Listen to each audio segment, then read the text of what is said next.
A paz do Senhor Jesus. Hoje é dia 12 de abril de 2025 e nós vamos agora meditar na palavra do Senhor. Trabalhamos bastante esse mês com o livro de Atos, então vamos continuar na mesma toada. Atos capítulo número 13 e o versículo é o versículo número 49. Diz o seguinte: a palavra do Senhor se espalhava por toda a região. Mas os judeus incitaram as mulheres piedosas de elevada posição e os principais da cidade, e provocando perseguição contra Paulo e Barnabé, os expulsaram do seu território. Estes sacudiram o pó dos seus pés e, em protesto contra eles, foram para Icônio. Os discípulos continuavam cheios de alegria e do Espírito Santo. O capítulo número 13 começa falando do Espírito Santo e ele termina falando do Espírito Santo. No versículo de número 2, a Bíblia diz que o Espírito Santo levantou Paulo e Barnabé para a obra que os tinha chamado. Então eles foram levantados para pregar o Evangelho como missionários, como apóstolos de cidade em cidade. Logo após que eles foram enviados pelo Espírito Santo, já no versículo 4, eles chegam nas cidades e começam a pregar.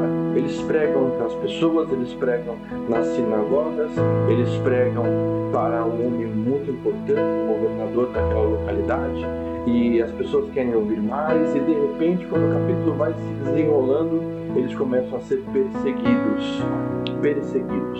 As portas do inferno se levantam ali para parar Barnabé e Paulo, mas a Bíblia fala que mesmo isso acontecendo, a palavra do Senhor se espalhava por toda a região, e diz o texto também que os discípulos continuavam cheios de alegria do Espírito Santo. Eles estavam felizes, mesmo com a perseguição, eles estavam felizes. Por que eles estavam felizes, mesmo com a perseguição? Porque eles estavam cumprindo o propósito ao qual Deus os chamou. No comecinho do capítulo, o Espírito Santo os levanta para pregar, e eles fazem isso no capítulo todo. Pregam para as almas, e pregam para pessoas importantes, e pregam para judeus. E no final termina falando que eles foram perseguidos, que foram expulsos, bem dizer, da cidade, expulsados daquele território, e mesmo assim eles estavam felizes porque a palavra foi pregada.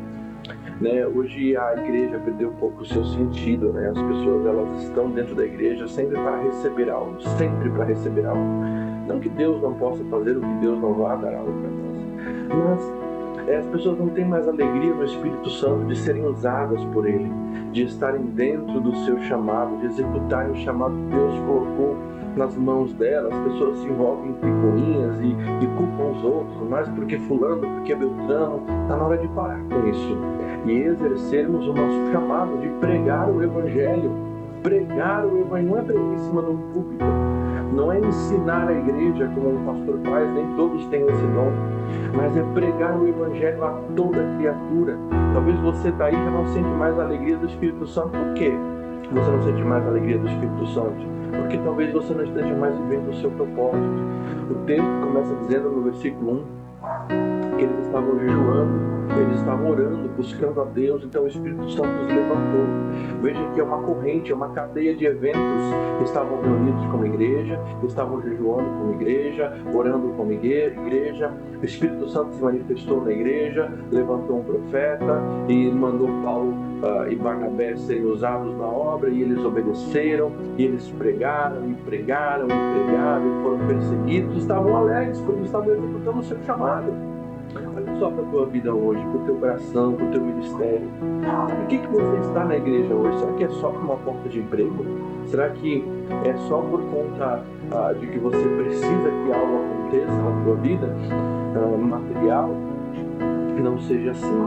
A Bíblia fala: buscar o reino de Deus em primeiro lugar, as demais coisas serão acrescentadas. Então busque a Deus, o seu reino e o seu propósito, que você será um cristão verdadeiramente que sabe dizer, sabe explicar, porque vive o que é a verdadeira alegria do Espírito Santo, porque você vive o seu propósito, guiado pelo Espírito Santo. Deus abençoe a tua vida, Deus abençoe esse final de sábado. Não é que você tenha um final de semana maravilhoso e abençoado. Não se esqueça que amanhã, pela manhã, às 8h30 da manhã, eu vou estar ensinando, dando uma aula sobre o livro do Apocalipse. Deus te abençoe, em nome de Jesus.